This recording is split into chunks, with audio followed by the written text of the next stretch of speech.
Stephen Colbert is dead. Stephen Colbert is immortal? Long live Stephen Colbert. 9 years of Comedy Central's The Colbert Report came to an end Thursday night along with its mythical presiding pundit, as the real-life Stephen Colbert bade the audience farewell. He was last seen gliding through the clouds in the backseat of Santa's sleigh beside Alex Trebek, don't ask.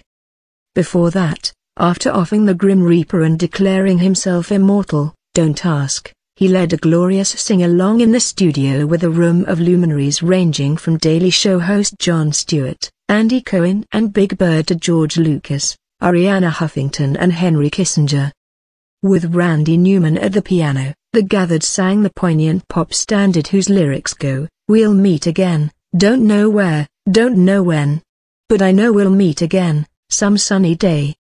Actually, Colbert fans know they'll be meeting him again in a few months, this time playing himself as the new host of CBS Late Show taking over for David Letterman, who exits next May. But none of that mattered during Thursday's bittersweet finale. At the top of the show, Colbert greeted his followers and set straight any newcomers, "If this is your first time tuning into the Colbert Report, I have some terrible news." He announced as a little happy news for Colbert Nation that a raffle for his flashy anchor desk and his adjoining fireplace set had raised $313,420 for charity.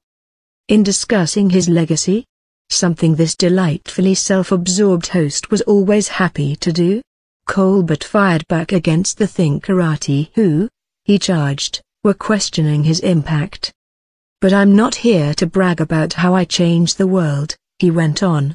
"I did something much harder, I saved the world. Does that sound stupid? Well, they said I sounded stupid back in 2005. So that's the same." The Colbert Report, both T's were always silent, premiered in October 2005 as a spoof of the show hosted by Fox News Channel personality Bill O'Reilly. But the Colbert character developed into a shrewdly satirical observer, preaching the opposite of what real-life Stephen Colbert meant to put across. For this nightly display of opposite day, Colbert won a devoted audience or so-called heroes, plus critical acclaim and 2 Peabody Awards, which noted that what started as a parody of punditry is now its own political platform. An actor, comedian and improv virtuoso, Colbert had created his Stephen Colbert alter ego in 1997 as a senior correspondent for The Daily Show with Jon Stewart.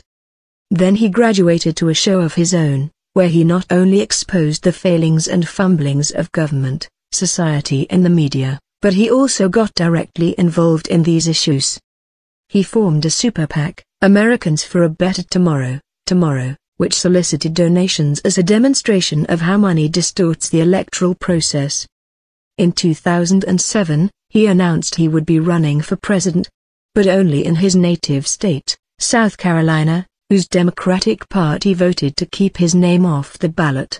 With Stewart, he in 2010 staged a rally to restore sanity and or fear as a live TV extravaganza that drew tens of thousands to Washington's National Mall. Quite a legacy. Was it enough?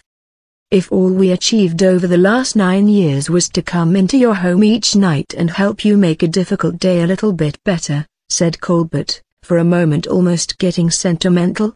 Man, what a waste. As usual, he was preaching the opposite of truth.